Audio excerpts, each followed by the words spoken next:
I'm on the first tee, and I've already been triggered today. You see, I just finished a terrible warm-up session, and my mind is flooded with images of shanks, chunks, tops, and terrible swings.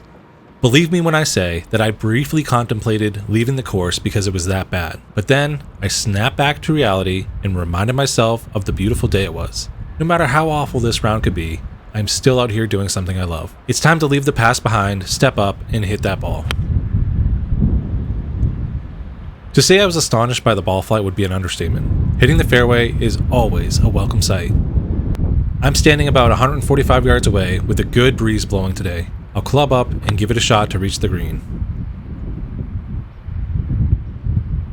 Just off the green now, facing a daunting 65-foot putt. If you're anything like me, this is another triggering moment. I don't play or practice enough to feel comfortable lagging it within 5 feet, so I'm already doubting my putting skills. I'm not even giving myself a chance to excel here. I almost missed this easy 3-foot putt, which would have obviously been another trigger. Fortunately, it dropped for an opening par. Mason and Cole, if you're watching, you'll definitely want to visit Tucson National to experience these bridges. As we move on to hole 2, I'm wondering what you think you should do when you're triggered on the course. Drop a comment and tell me how you handle them. For me, well, that's the purpose of today's video. I'll guide you through understanding what triggers are, the potential outcomes they can bring, both positive and negative, and how you can practice off the course to effectively manage your triggers on the course. So let's start by understanding what triggers are. I find the explanation in Emotional Intelligence 2.0 by Travis Bradbury and Gene Greaves to be quite insightful. Our human brains are wired in such a way that the initial reaction to any event will always be emotional. A triggering event, or simply a trigger, evokes a prolonged emotional response within you. How you respond to these triggers is based on your personal history and past experiences with similar events. That nasty chunk, the pull hook when attempting a fade, or the putt that falls 15 feet short, these can all be triggering events since they tend to elicit strong emotional reactions. Even that 300-yard bomb down the fairway or the rare hole out from 105 yards can be triggering events as they generate adrenaline and can raise your expectations for future shots. Now that we have a clear picture of what triggers look like on the golf course, let's explore what happens when you're triggered. Every sight, smell, touch, or sound generates electrical signals that ultimately reach your brain. These signals enter through the brainstem and travel to the frontal lobe, where you can rationally analyze them. However, there's a challenge. These signals pass through the limbic system, the emotional hub of your brain, before reaching the frontal lobe. This means that after every trigger event, you have a brief moment where you're vulnerable to your emotions, and rational thinking takes a back seat. Suppose it's the 5th ball you've lost off the tee with your driver. If you act impulsively, the outcome is usually negative. You might end up hurling your driver 20 yards into the woods or smashing it on the ground until the head breaks off. Some might label it as anger issues, but I'd argue that it's simply a lack of understanding your triggers and how to manage them. Instead of succumbing to pure emotional reactions, we want to progress to the next step in the process: self-talk. Self-talk comes in 2 forms, positive and negative. In general, negative self-talk leads to less than ideal outcomes. Granted, it may not be as extreme as breaking your driver, but it gradually plunges you deeper into despair mentally. And right on cue, here's a great example of a trigger in negative self-talk. I've hit a perfect 4-iron to one of my ideal distances. I go through my pre-shot routine, make what I thought was a good swing, and chunk this wedge. I don't project my emotions much, so trust me when I say this body language and the, let's call it aggressive grounding of my club, is showing how angry I am that the divot went half as far as the ball and that I'm left with 40 yards in. If you've seen any of my videos, you know I hate this distance, and all I can think about right now is how I can't wait to hit 4 shots from 40 yards away. A perfect example of what negative self-talk looks like during a round of golf. Fortunately, I've worked on recognizing when I'm triggered and generating more positive self-talk. Once I recognized I was having negative self-talk, I quickly interrupted them with one of my positive self-talk words. All I simply told myself was, reset. That's all it needs to be, because I know when I tell myself reset, it actually means that I caught myself going down a negative path because of a bad shot and that I need to forget about the last shot, reset, and go through the normal routine for the next shot. Ideally, Your self-talk will be as short and simple as this because you'll know what the longer reasoning behind it is.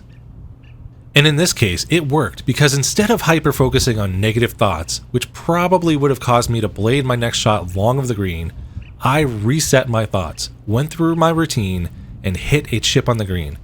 It's not close, but for me, it's a big deal that I left myself with a manageable 2-putt. For you, positive self-talk might sound like, my 3-wood is working today, let's stick with that. I'm not a pro, so it's okay to hit a few bad shots. That was a rough shot, but it's a great day to be on the course. Let's move on and focus on the next shot. This approach generally leads to more positive outcomes because you're cultivating a positive mental state. I used this exact self-talk right after this pitching wedge. It was an easy 125-yard shot that I left 20 yards short because of a slightly fat shot off the tee. My ball is sitting next to a bulkhead and I've got an awkward stance. Rather than focus on the negative shot I just made, I moved on really quick and focused on making the best shot I could from here. Interrupting yourself from going down a negative path is difficult. It might be easier for me as someone that doesn't play competitively or has grand goals of becoming a scratch golfer. It's in my nature to be somewhat competitive and I'm always trying to break 80 when I play. It doesn't happen very often, but when you have a goal in mind and get triggered on the course, it can derail you real quick. So even though I'm just trying to break 80 and you might be trying to break par, we both get triggered and the path to positive outcomes is still the same. So if you're still here watching and you've bought into what triggers are and the premise that how we react to them can be managed positively, you may be asking, how can I improve? Well, just like in golf, you need to identify what you need to work on and then practice. You don't even need to be on the course or hold the club in your hand to do this. So how do we identify our triggers? We've seen a few of my triggers throughout this video. Short wedge shots from 10 to 60 yards is a big one. Pulling a driver when setting up for a fade. Putts from 30 plus feet that are too likely to become 3-putts. These are just some examples that I have for myself, which historically lead to either reacting immediately by slamming a club or maintaining negative self-talk for many subsequent shots. Now take a moment to think about your top 1 to 3 triggers on the course. If you're unsure of what they are, pay attention to what gets you worked up next time you play. Once you identify those triggers, write them down. Once you write them down, think about how they physically make you feel. Oftentimes, if we can recognize how we're physically feeling during a specific trigger, you can spot the physical tell quickly the next time it happens.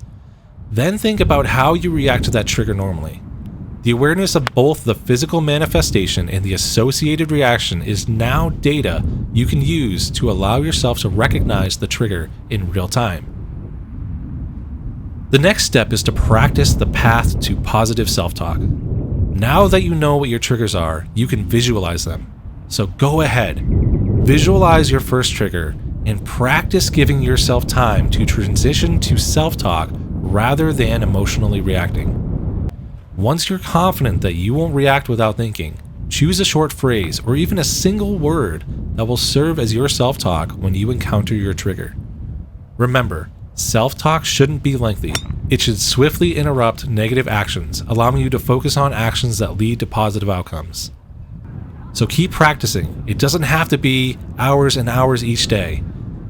Practice a few times a day, putting yourself into your situation or your trigger, visualize it, practice getting to self-talk, and practice saying your positive self-talk. I promise the next time you get out on the course and you encounter this exact scenario or trigger, you will react differently than how you reacted before. So this is a skill, just like chipping and putting. With time and practice, your triggers will become less burdensome because you've practiced replacing negative actions with positive ones when they arise. It will become second nature and deeply ingrained in your golf game.